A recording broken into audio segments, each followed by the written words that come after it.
ఉమ్మడి ఆదిలాబాద్ జిల్లాలో శంకర్లోదికి ఒక ప్రత్యేకమైన చరిత్ర ఉంది. 1979లో ఇక్కడ ప్రేమ్ సింగ్ మహారాజ్ తపస్సు చేసిన అనంతరం బంజారా జాతికి అంకితమైనదని ఒక చరిత్ర చెబుతుంది. పెద్ద మనుషులు కూడా అదే చెబుతున్నారు. అయితే ఇక్కడే మనం చూపెట్టచ్చు తాజా పరిస్థితి. ఆ కెమెరామెన్ సాయంతో చూపెట్టే ప్రయత్నం చేస్తున్నాం.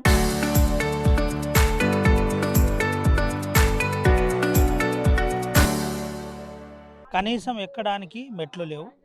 లోపట అక్కడ శివునికి సంబంధించి ఒక లింగం, శివలింగం ఉంటుంది. ఇక్కడే తపస్సు చేశారని చెబుతారు. 1981లో తన గురువు వచ్చిందని చెబుతారు. అయితే ఇక్కడ ఎంత ఇబ్బందికరంగా పరిస్థితి ఉందో చూడాలి. అయితే ఈ పరందోలి అనే శంకర్లోది అనే గ్రామానికి ఒక ప్రత్యేకమైన ఇంకో అంశం కూడా చెప్పుకోవచ్చు. ఇక్కడ 2 రాష్ట్రాలకు ఓటేస్తారు. ఒకటి మహారాష్ట్రకు, ఇంకోటి తెలంగాణ రాష్ట్రానికి. కానీ 2 రాష్ట్రాలకు 2 ఓట్లు వేసుకున్న ప్రజాప్రతినిధులు, నాయకులు ఎవరు కూడా ఇగో ఈ పరిస్థితి, ఇటువంటి దుస్థితికి ఉంటుంది. 5 లక్షలు, 6 లక్షలు, 10 లక్షలు ఇచ్చి చేతులు దులుపుకునే పరిస్థితి.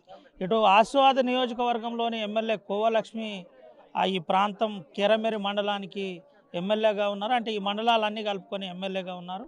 ఇటు పక్కన రాజూరా ఎమ్మెల్యే ఉన్నారు. ఈ 2 రాష్ట్రాలకు సంబంధించిన ప్రభుత్వ పథకాలు, ప్రభుత్వ ఫలాలు ఇక్కడికి వస్తాయి. అయితే ఈ విధమైన పరిస్థితి ఉంది. ఎక్కుతున్న దిగుతున్న తాజా అంశం చూపెట్టే ప్రయత్నం చేద్దాం. అయితే దీని తర్వాత అసలు ఇక్కడ చరిత్ర ఏంటి, ఏం చెబుతారు? బంజారాల ఆరాధ్య దైవం ఇక్కడ నుంచి దాదాపుగా 400 కిలోమీటర్లు పాదయాత్రగా పోతున్న అంశంలో మరి ఇక్కడ పరిస్థితి ఏంటి, ఇక్కడ సౌకర్యాలు ఏంటి? ఇన్ని రోజులైనా ఇంకా కనీసం నడవడానికి రోడ్డు కూడా లేదు, తాగడానికి మంచినీళ్ళు కూడా లేని పరిస్థితి ఇక్కడ ఎందుకుంది అంటే ఈ రోజు తర్వాత ఇక్కడ రారనుకో, కానీ ఇక్కడ గ్రామం ఉంటుంది, ఇక్కడ ఒక టెంపుల్ ఉంది, అది ఒక ప్రసిద్ధి చెందిన శంకర్లోది ఉందని చెబుతారు. మనం ఒకసారి తెలుసుకునే ప్రయత్నం ఏంటి ఇక్కడ చరిత్ర ఏంటి? జై శివలాల్.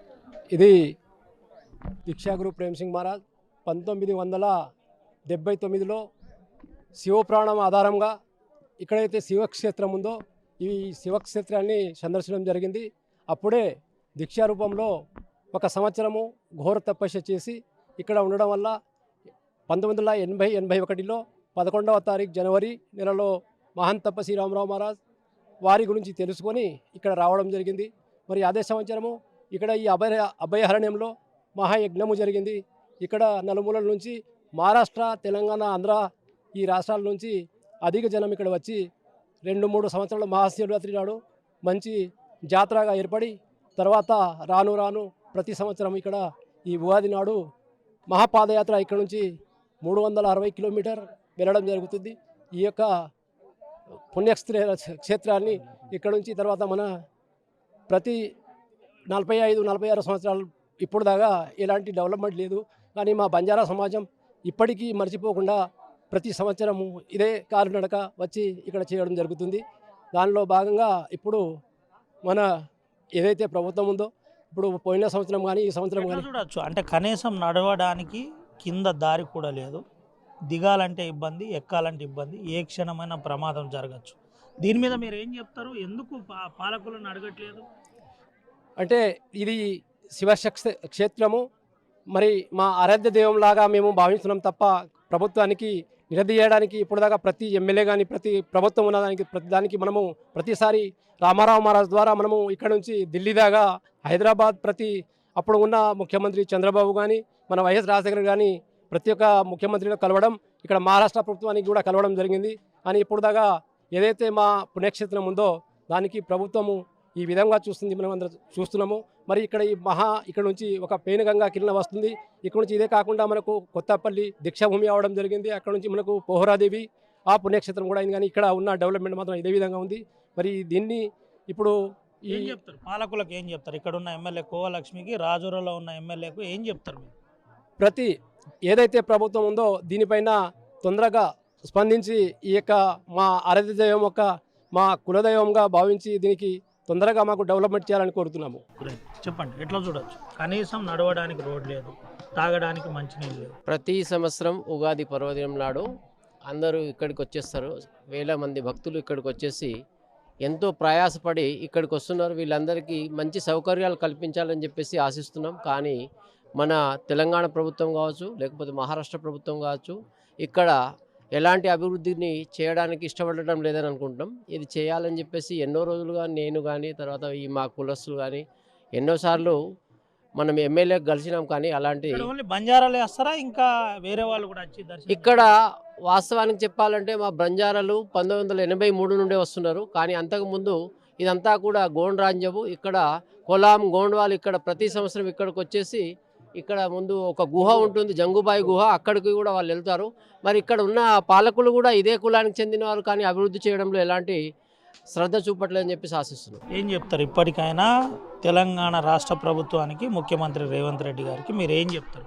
గిరిజన శాఖ మంత్రి లక్ష్మణ్ గారికి ఏం చెప్తారు? ఇప్పుడు మేము చెప్పేది ఏంటంటే ప్రతి సంవత్సరం ఇక్కడికి ఎంతో భక్తులు వస్తున్నారు. వాళ్ళందరికీ సౌకర్యాన్ని కల్పించడం కోసం ఒక రోడ్డు కానీ, లేకపోతే ఇక్కడ వాటర్ షెడ్ కానీ, ఇక్కడ కొద్దిగా విద్యుత్ దీపాలు కానీ అమర్స్తే బాగుంటుందని చెప్పి ఆశిస్తున్నాం సార్. చెప్పండి, ఎట్లుంది పరిస్థితి? జై సేవలాల్. ఇది చూసినట్లయితే స్వయంభూ అన్ని కులాలకు, అంటే అన్ని కులాలకు ఒక నాట్ ఓన్లీ బంజారా, అంటే అన్ని కులాలకు సంబంధించినటువంటి శంకర్ భగవానుడే ఇక్కడ వెలిసిండు. కాబట్టి మరి దీన్ని ఇన్ని సంవత్సరాలుగా అంటే మా మహారాజుతోనే గుర్తింపు అనేటువంటిది వచ్చింది. మరి అప్పటి నుంచి ఇప్పటి వరకు మా బంజారాలు వస్తున్నారు, కానీ అంటే మిగతా కులం వాళ్ళు కూడా వస్తున్నారు, హిందువులందరూ కూడా. కానీ ఇక్కడ డెవలప్మెంట్ అనేటువంటిది ఏం జరుగుతలేదు. అసలు చూసినట్లయితే ఒక విచిత్రంగా దీన్ని చూడొచ్చు. కానీ గవర్నమెంట్ దీన్ని శ్రద్ధ తీసుకుంటే ఒక పుణ్యక్షేత్రంగా విలసిల్లేటటువంటి అవకాశాలు ఉన్నాయి. కానీ మరి ప్రభుత్వం ఎందుకు చొరవ తీసుకుంటలేదో ఇప్పటికి అర్థం కావడం లేదు. అయినప్పటికీ కూడా గవర్నమెంట్ ఇటు మహారాష్ట్ర ప్రభుత్వం కావచ్చు, అదేవిధంగా ఇటు తెలంగాణ ప్రభుత్వం కానీ ఇప్పటికైనా దీన్ని గుర్తించి ఒక పుణ్యక్షేత్రంగా విద్యుత్ దీపాలే కావచ్చు, ఆ తర్వాత రహదారి కావచ్చు, మరి మంచినీటి సరఫరా కావచ్చు, ఏదైనా చిన్న మరి అటు పక్కనే ఒక విలేజ్ కూడా ఉన్నది. కాబట్టి దీన్ని శ్రద్ధగా తీసుకొని మరి రాబోయే కాలంలో ఒక సంవత్సరం వరకు దీన్ని డెవలప్మెంట్ చేయాలని చెప్పేసి ఇటు గవర్నమెంట్, మహారాష్ట్ర గవర్నమెంట్ కావచ్చు, అదేవిధంగా ఇటు తెలంగాణ గవర్నమెంట్ కానీ మేము మా బంజారాలందరి తరపున సవినయంగా కోరుకుంటున్నాం. జై సేవలాల్, జై భవానీ. ఇది పరిస్థితి. అయితే ఇది ఈ 16 గ్రామాలు 2 రాష్ట్రాల మధ్య వివాదంలో ఉన్నాయి. సుప్రీంకోర్టులో కేసు నడుస్తుంది. ఆ 2 రాష్ట్రాలు అనగానే కొంతమంది కన్ఫ్యూజ్ అవుతారు. అయితే దీని గురించి మాట్లాడించారు. ఏంటి, ఎట్లా చూడవచ్చు? మీరు చాలా రోజుల నుంచి చూస్తున్నారు. ఇది ఇక్కడ 1983 నుంచి పుణ్యక్షేత్రంలో అన్ని కులాల వాళ్ళు వస్తారు. మెయిన్ అంటే ఇది శివుని విగ్రహం కూడా ఉన్నది. ఇక్కడ శివుని విగ్రహం పూజిస్తారు.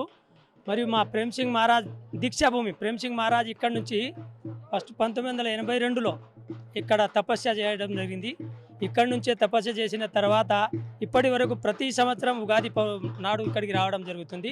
ఇంకొక ముఖ్యమైన విషయం ఏంటంటే ఇక్కడికి మాకు రావడానికి రహదారి సౌకర్యం లేదు, మళ్ళీ నీళ్ళ సౌకర్యం లేదు. ఇంత పెద్ద దేవస్థానము మన తెలంగాణలో ఎక్కడ మాకు అయితే ఇప్పటివరకు ఇంత వెనుకబడి ఎక్కడ లేదు.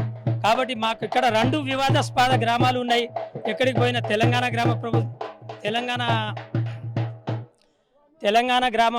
తెలంగాణ వాళ్ళు మరియు మహారాష్ట్ర వాళ్ళు ఇరువురు కలిసి దీనికి దేవస్థానానికి డెవలప్మెంట్ చేయాలని వారికి ప్రతి ఒక్కరికి పేరున విన్నవించుకుంటున్నాం. మరియు ముఖ్యంగా మేము ఇక్కడ లోకల్ బాడీ వాళ్ళు కూడా ప్రతిసారి పోయి వాళ్ళకు విన్నపించుకుంటున్నాం. కానీ ఇక్కడ ఏ సౌకర్యాలు లేదు. వచ్చినప్పుడు చెప్తారు, అందరూ చెప్తారు, మా వాళ్ళు ఇప్పుడు గిరిజనులు వస్తారు, వేరే కులాల వాళ్ళు వస్తారు, అందరూ వస్తారు, మేము ఇది చేస్తాం అది చేస్తాం అంటారు. కానీ చేసిన పని అయితే ఏం కనిపించడం లేదు. తాగుదామంటే కనీసానికి తాగునీటి సౌకర్యం కూడా లేదు. అక్కడ నుంచి తాగునీటి తెప్పించుకుంటాం, ట్యాంకుల ద్వారా ఆ నీళ్ళే తాగుతున్నాం. కానీ ఇంకొకటి ఇక్కడ స్నానం చేద్దామన్నా ఇక్కడ స్నానం చేయడానికి ఒక ఘాటు నిర్మాణం కూడా కావాలని మేము ప్రత్యేకంగా కోరుకుంటున్నాం.